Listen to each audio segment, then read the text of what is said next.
Bapak Ibu Saudara yang kekasih, selamat bertemu kembali dengan kami HKBP Kronolog, HKBP tertua di luar Pulau Sumatera, yang senantiasa selalu setia bersama saudara di dalam renungan malam Salam. Dan untuk memulai renungan ini, kita mulai dengan berdoa.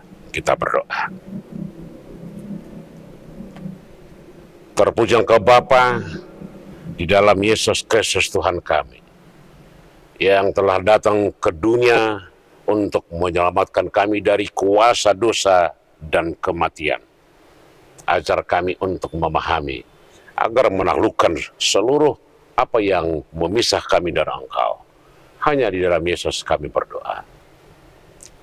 Amin. Saudara-saudara yang kekasih, firman Tuhan yang menjadi renungan untuk kita hari ini, kita ambil dari kitab Mazmur pasal ke-34 ayat yang pertama dan sampai ayat yang ke-6, dan yang menjadi pembimbing saya ambil ayat yang ke-4. Demikian firman Tuhan.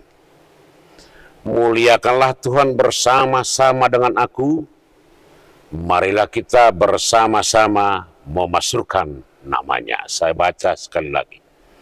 Muliakanlah Tuhan bersama-sama dengan aku, marilah kita bersama-sama memasukkan namanya.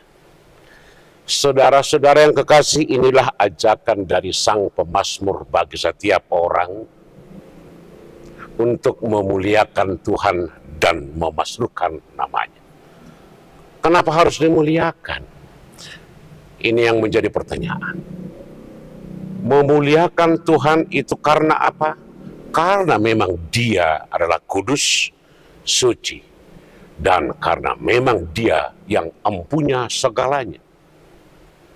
Karena itu Tuhan yang empunya segalanya itu harus dihormati, ditaati, dengan demikian juga harus diberitahukan kepada orang lain dengan cara memuliakan Tuhan dalam hidup, dalam perbuatan, dalam tindakan. Kalau kita lihat sejarah datangnya Yesus ke tengah-tengah dunia, proklamasi dari sorga tentang kelahiran Yesus dimulai dengan kata-kata kemuliaan bagi Allah di tempat yang maha tinggi. Karena kedatangan Yesus, kehidupan manusia, seluruh ciptaan pada dasarnya harus memuliakan Tuhan.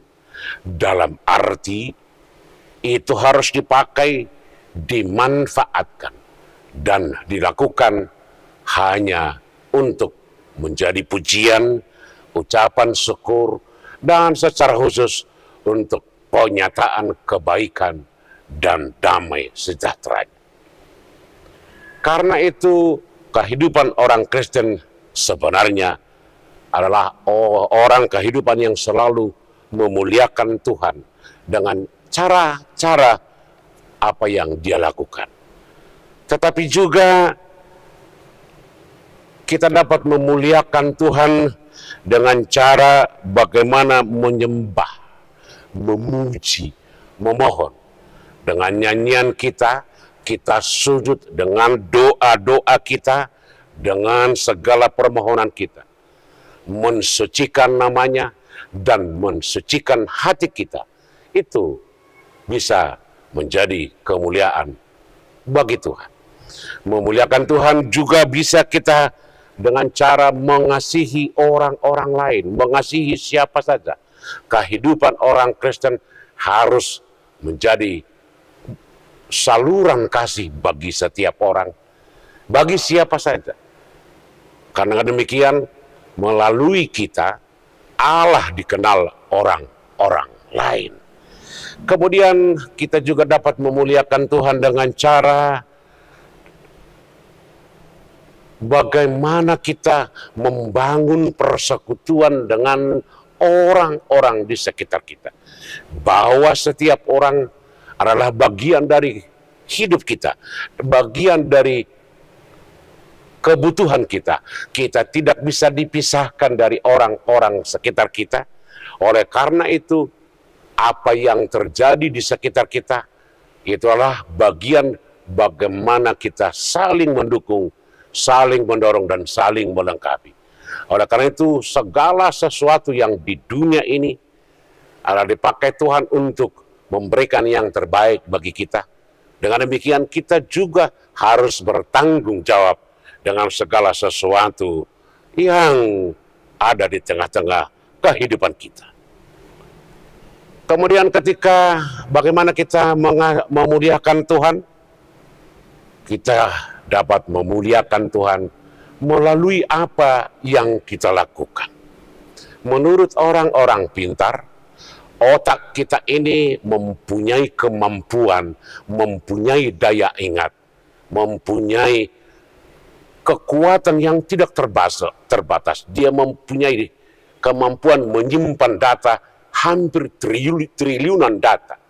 Tetapi betapa sering tidak kita pakai untuk melakukan yang terbaik dan melakukan kebaikan, cinta kasih bagi semua orang. Dan kemudian kita dapat memuliakan Tuhan dengan cara melayani orang-orang lain, baik secara pribadi, baik di tengah-tengah masyarakat, baik di tengah-tengah lingkungan, dan di tengah-tengah pelayan kita di gereja dan di mana saja. Bagaimana kita melihat itu? Kristus yang datang ke tengah-tengah dunia, dia menjadi sama seperti kita. Itu artinya kita tidak boleh membeda-bedakan siapapun. Kita tidak bisa membuat pengkotak-kotakan atau membuat batas-batas kepada siapa saja. Tetapi kita harus saling melayani, saling melengkapi, dan saling mendorong kepada hal-hal yang terbaik. Dan yang terakhir, kita dapat memuliakan Tuhan dengan memberitakan kebaikannya, memberitakan apa yang kita terima, memberitakan perbuatannya, secara khusus apa yang dia lakukan melalui Yesus Kristus.